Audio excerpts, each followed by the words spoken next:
And we are live. How do I know? Well, YouTube told me. This is episode 174 of Genius Take the Wheel.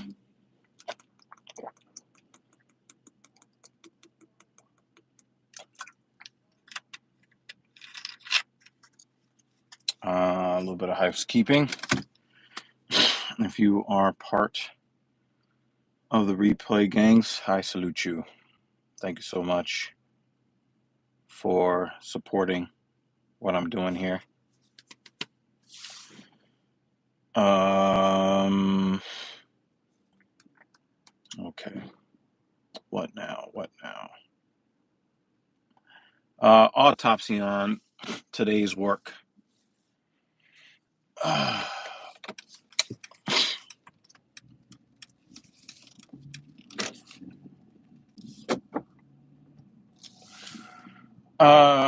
So you guys know about the struggles that I've had over the past week or so since Saturday.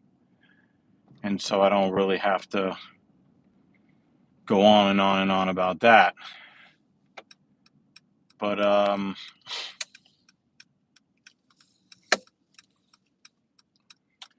it's been a trying time, and I really, sometimes you can't see the path forward, but you have to believe that it's there.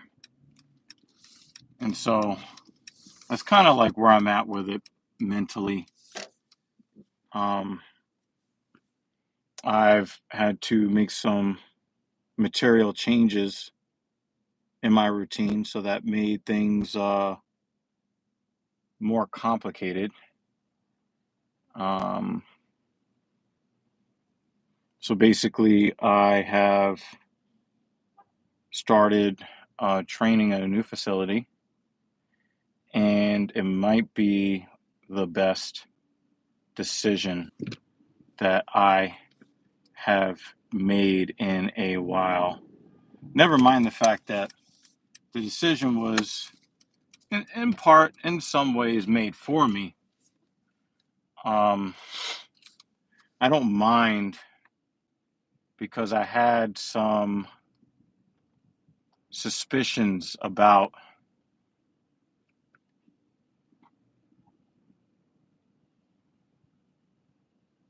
some of the things that I was doing, and they were proven to be true. So you guys know that I tend to work really hard on leg related training when you guys see me show up here. And so I usually use the same leg press machine. I use the same hack squat machine. I use the same leg curl, same leg extension. I keep my program mostly simple, as I am trying to expand my capacity as far as what I'm able to do with my legs. And so you guys know that I've been suffering with quad tendinosis, where the quad attaches to the patella, or the kneecap. And I basically got used to the machines that I felt that I was most comfortable using. But then I found that I really should have looked at some other solutions, because at the facility that I just trained at for the first time, the leg press machine was better in pretty much every way. The smoothness of the machine, the angles that I was able to get into, and I am now suspicious that the angle of force on that particular machine may have been partly responsible for some of the problems I've been having with my left quad. I also believe that the machine that I normally use doesn't have any marking, so you can't tell. You have to eyeball whether or not both of your feet are in the same position on both sides. The machine that I just used had, like, little, dots all over it. So I was able to kind of measure up both horizontally and vertically and know exactly that my feet uh, were more precisely placed on both sides. And I can tell you, hey, good morning, good morning. And I could tell that um,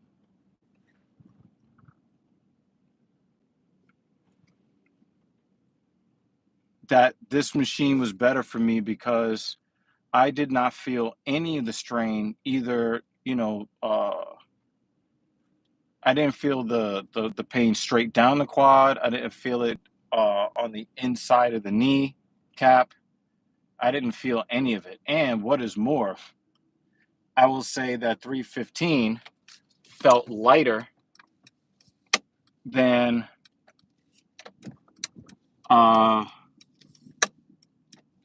315 felt lighter than the 275 on the other machine. So obviously, I am very I feel very thankful. I feel almost lucky. Normally, I do my leg press stuff on Tuesday and my hack squat stuff on Thursday.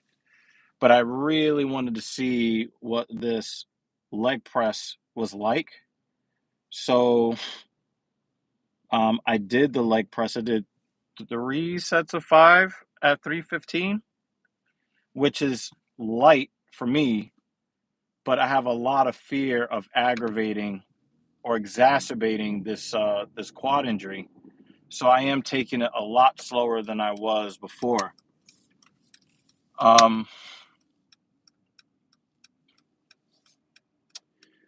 Taking it a lot slower than I was before. And I kind of have to, chill and be okay with, moving up slower, even though, like, I want to get bigger legs, I want to get stronger legs. I'm just going to have to continue to keep being patient with my progress,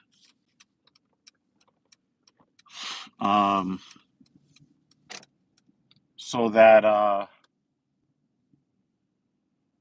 I can avoid further injury and have long-lasting results. And then, obviously the seated leg curl, I normally do a seated leg curl. And sadly, there is no seated leg curl at this facility. However, the prone leg curl machine that they have is much better than the one that I had access to before. So that's pretty cool. I really like the range of motion. It was very, very easy for me to use.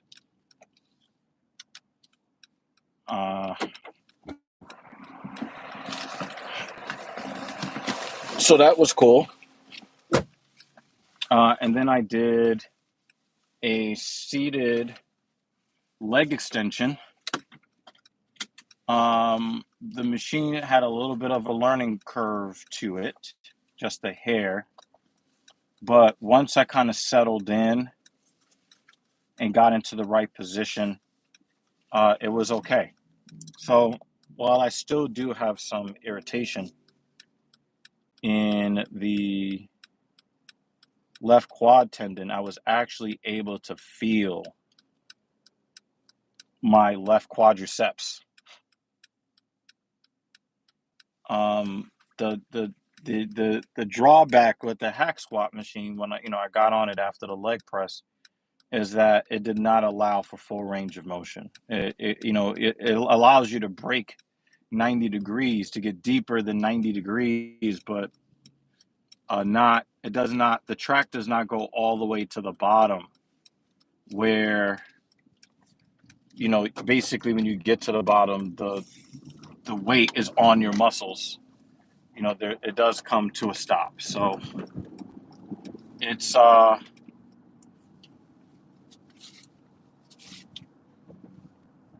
guess it is what it is, right?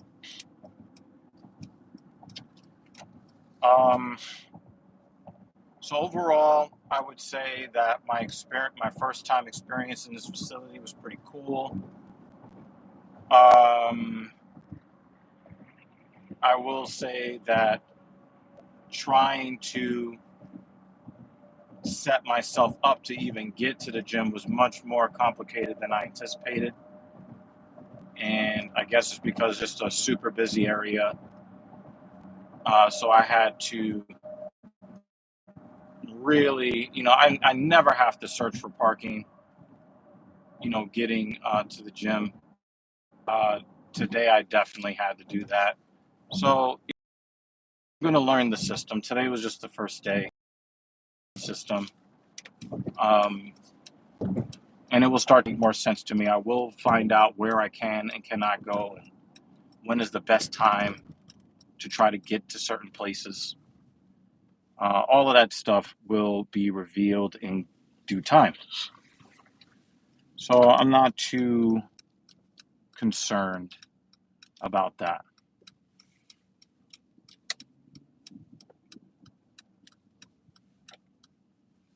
Not too concerned. So my quads do feel like very tired, which is, what you want, but I don't feel any sharp stabby pain. I'm feeling around in the top of my kneecap. It feels almost normal. Um, and obviously I'm not lifting anywhere near close to the maximum strength or volume that my body is normally accustomed to. So the feeling in my quads, at least as I sit here now, it's not really that crazy. It's not that crazy. It's not that big of a deal. But it kind of got the juices flowing. You know,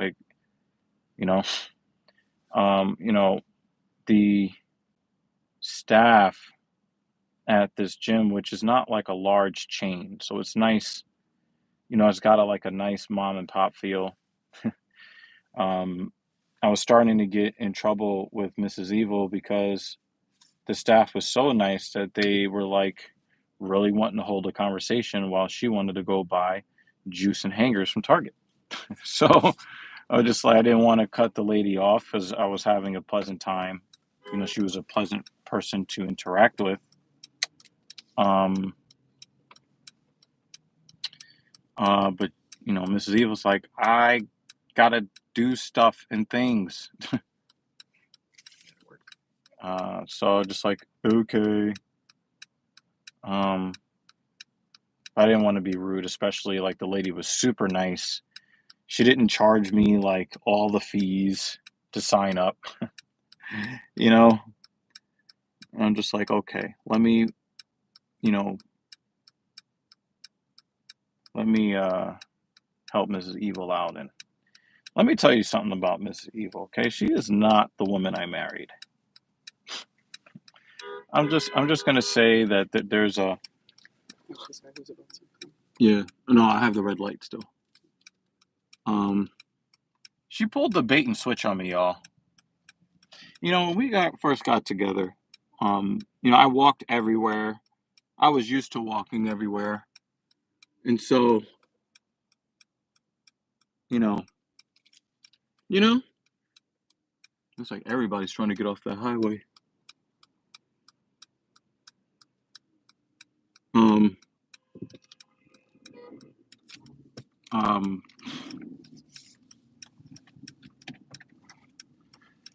and the son wants to cause an accident early in the morning.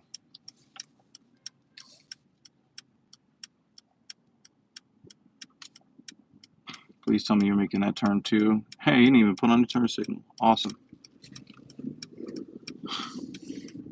Hey, he was wearing a Thing 2 sweater. Did you see that? Okay.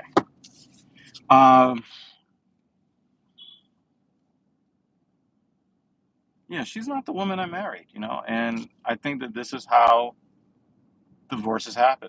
When we first got together, I walked a lot. I did a lot of speed walking and all of that stuff. And you should have seen the tiny tiptoes as if she was part of the Scooby-Doo cast that she had to take in order to keep up. Don't you know this biatch had me huffing and puffing to try to keep up with this woman just storming down the street. I'm like, who the hell are you? And what did you do with Mrs. Evil? I mean, I could have sworn that her legs was like those, go gadget legs, extendos. I mean, goodness gracious, good God Almighty. I was going to be late for a Zoom. Talia Aarons, how are you doing? Hi, Talia. I mean, but goddamn. The boss likes to extend Zooms for longer than they need to go, so. Oh, I was just like, who is this person? And then, of course, because, I have such a, my male ego is so fragile. I had to let her know who's boss and like really extend those legs walking down the street. How was your breathing after that? Yeah. No, my breathing was fine because I just used the length of my legs. That's I can't even see the fucking green light. Good God, the sun is trying to kill everybody today. Oh, man. Yeah. I mean, I can really barely see anything. Good God Almighty. Let me open the window to see if that'll help. Maybe there might be a little bit of fog in the windshield, But yeah, I've had a reckoning. I've had to have some difficult conversations over the past couple of days, and I just kind of looked at it like, I'm just going to see what's next, really super evaluate what's going on. Yes, it's a trying time. Yes, there's some, psychological duress and stress and some emotional pain, whatever. But I have to keep things in perspective. And, I believe that I have a really nice grasp on keeping things in perspective at this stage of my life. Some people would disagree. They think that the perspective is that there are certain topics or people you should just never speak on, regardless of whether it needs to be spoken on or whether you're correct or not. Does not matter if the lesson needs to be learned,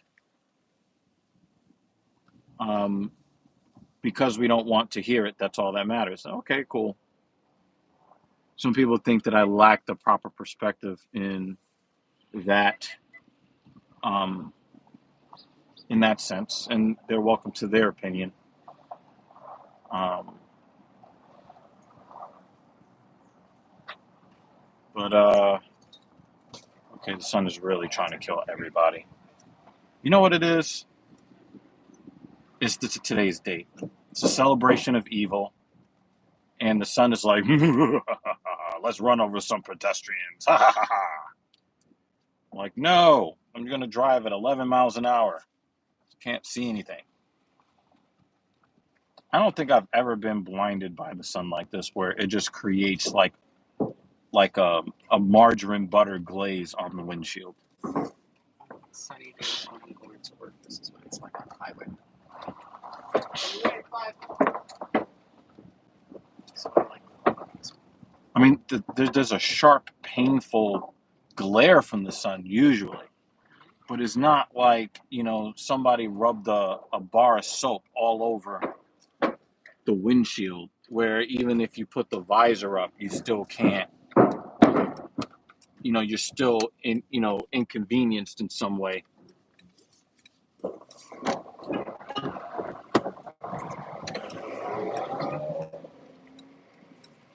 But, I learned some lessons that, sometimes it doesn't matter if you're right or wrong. Sometimes it really only matters what people think. I get it. I don't necessarily agree with it. If people don't like your delivery and won't listen to your message, I partially agree with it.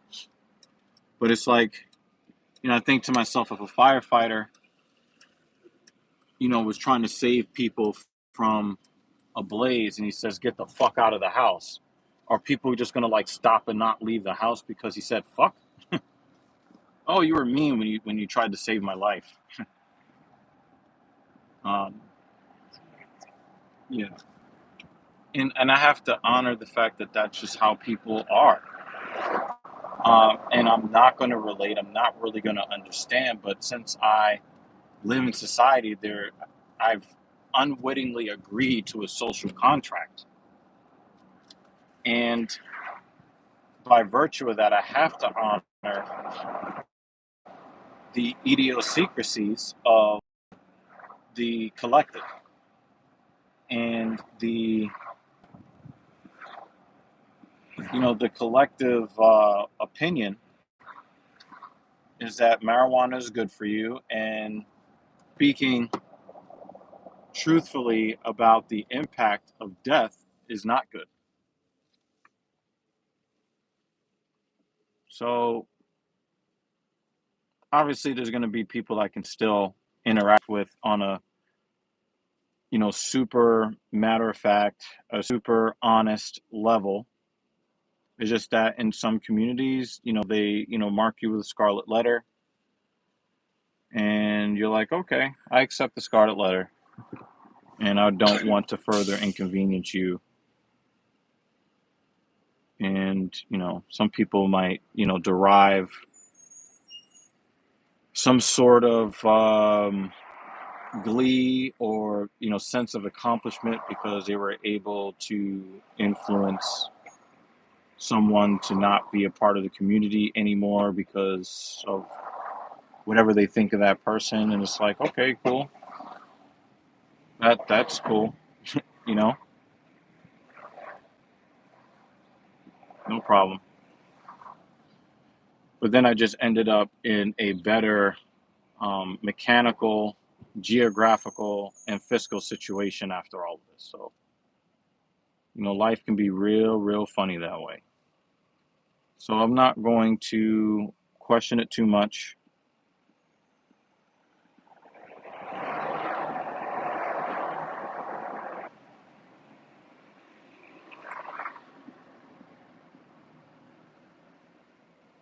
New opportunities will present themselves. And I'll just have to be a little bit more tactical, a little bit, more precise in my approach to dealing with my fellow humans. You know, one of the two things that really stuck out to me about that situation is the people that heard what I had to say all confirmed what I had to say. It'd be one thing if I was like incorrect or lying. The consensus was that I was correct in my original erroneous judgment. which kind of bothers me in a way. Like you hold the moral high ground over me, and the video was about how I judged her. You continue to judge her. You said that my original words were accurate but inappropriate, and the video was saying that my judgment was both inaccurate and inappropriate. So you guys are quietly judging this person, and I'm judging myself for judging that person. But so nobody is saying that I was lying, but they agree with my assessment. But I don't agree with my assessment. I'm saying that I unfairly judged this young lady, and somehow they're morally superior to me, which I find very strange. And there was another part that I thought that was interesting. Um, the people that had the most problems with what I had to say didn't watch the video. And it just kind of brings me back to the days of when Kevin Samuels was talking to women, and I've had so many discussions with so many female supremacists. And, they just kept saying over and over again about how much he hates women and he just insults women. And then when you talk to them and you ask them, like, hey, how much content have you absorbed from this man? Oh, I just saw a clip. And so, again, I have to be like cognizant of that reality that, people who watched the whole video understood both the lesson that I was trying to convey and the true spirit of my message. My message was not to judge the young lady posthumously. My message was to judge me for not doing more and being kinder while she was here, because I had unfairly judged her. I was criticizing myself, and there's really nothing I can do. The pain that I felt on Saturday is not going to last as long as the pain that I felt when my dad died. Obviously, like I said, I have very limited interactions, but that was a very painful lesson for me to learn to value people,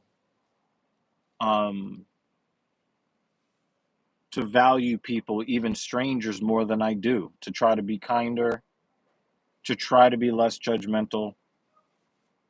And I'm not going to do it perfectly. I am going to do it imperfectly. I'm still going to judge people. I'm still going to be rubbed the wrong way and, develop, negative perceptions of people that may not be accurate. But, this is a lesson that I think that I need to kind of keep reminding myself about. I have to keep reminding myself of this lesson. And,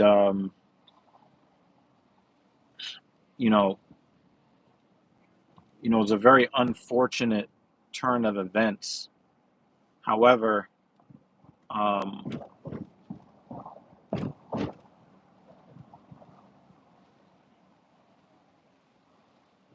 if you look for solutions when things are not going well, you might find some real workable solutions and learn some lessons at the same time.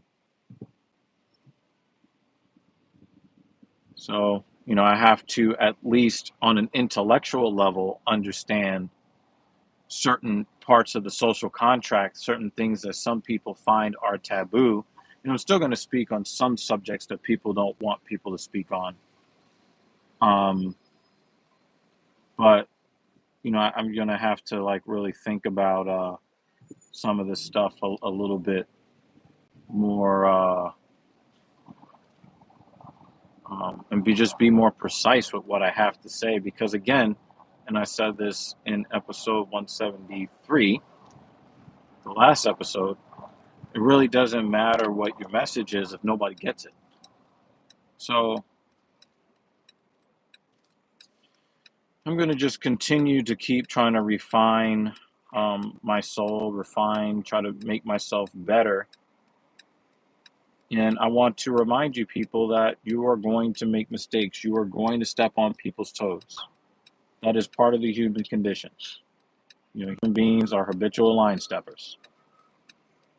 Somebody told me that that's not a mistake a 40-year-old made. People make all kinds of mistakes. There are people who, at age 50, after all the don't drink and drive, are still out there drinking and driving. There are grandmothers who are trafficking in fentanyl. And, people are going to do things that are not right. People are going to do things that are not right unintentionally. And it really does not matter the gender or the age, because there is no point in your life by which you will suddenly become a perfect person, right? My name will never be Jesus Christ Superstar. Not going to happen. So, I took it on the chin. I recognize, how many people I upset, recognized it, what have you. And now I just have to kind of move forward, Like, I don't feel nearly as guilty about the people who took offense to what I said as I feel the guilt of not being more kind. And, because the thing is, I don't think that people really truly understand that. Some people say, and I've heard people say this to me, oh, there's nothing that you could have done in that situation. There's nothing you could have done. And the thing is that we're only saying that because hindsight is 2020, right? Like, um, but imagine if there was something or a smile that I would have brought, or just an acknowledgement of, hey, you matter here. I'm glad that you're here. People are glad that you're here. Some sort of message like that.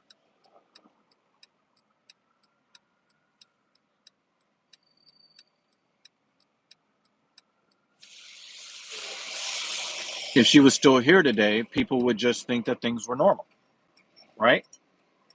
But she's not here today. So obviously we'll never know.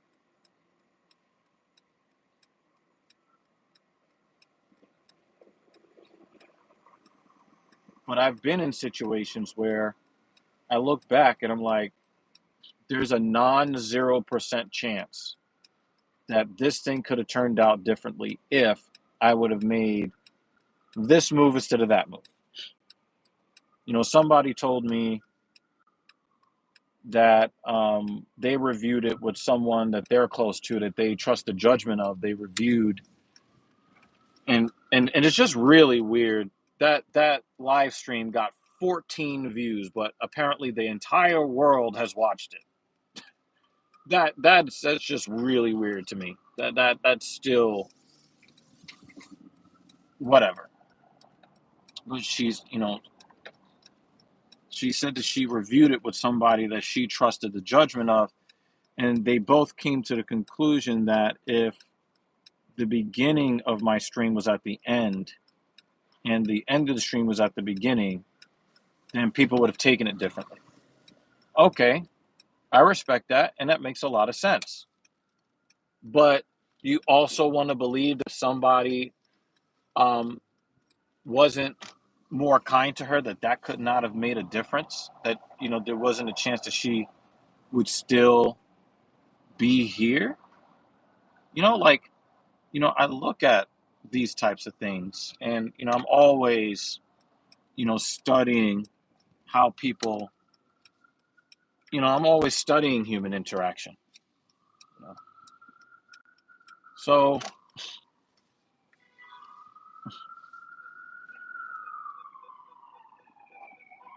come on, guys. Yeah, I'm not gonna. put myself through that.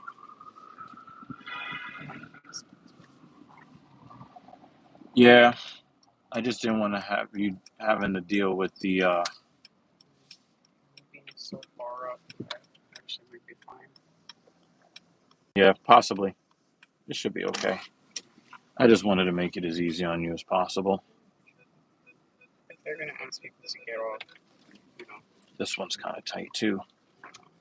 to move, I'll start doing that in the back, and then I'll know Yeah. what they're gonna ask me.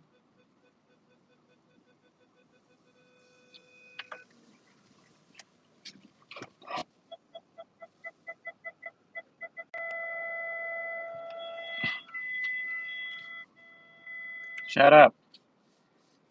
Okay. So, rough lessons. Some blessings came out of it.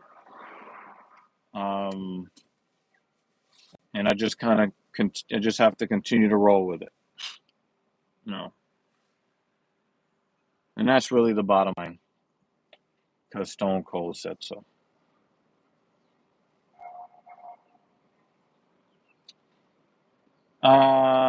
Ending off the stream, I want to say to the New York Yankees, you had one job.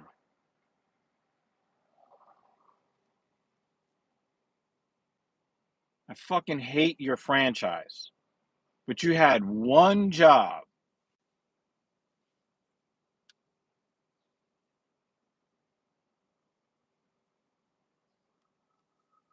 You had fans in the stands trying to beat the Dodgers more than you. Now they might lose their season tickets for it. Their loss made me think somebody was getting murdered in the other apartment. I realized it was because of the game, because of the time. I thought it sounded like a woman screaming. There was a woman screaming, and then there was a loud bang, which is why I asked you to mute the TV. Right. So that at the time of day, and then when I think it was due to the game.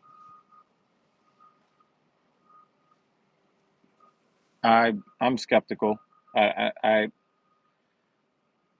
I'm it's possible. It's possible. Like, I didn't hear any commotion after that. but you had one job. The way that Juan Soto was stalking that relief pitcher in the game that put the Cleveland Indians out of the playoffs. You couldn't do that. I mean, even the Mets won more games against the Dodgers than you did. Come on, man.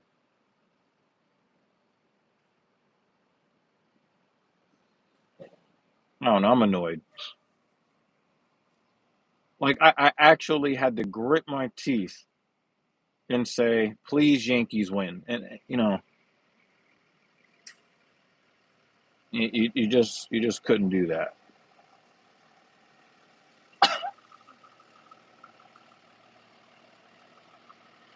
Anyway, I'm about to sign off.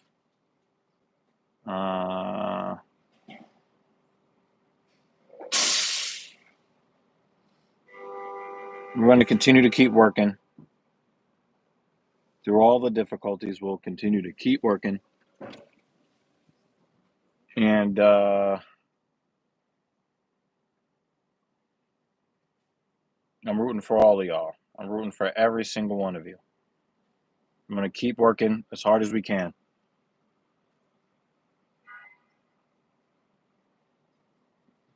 All right. I'll see you guys next time.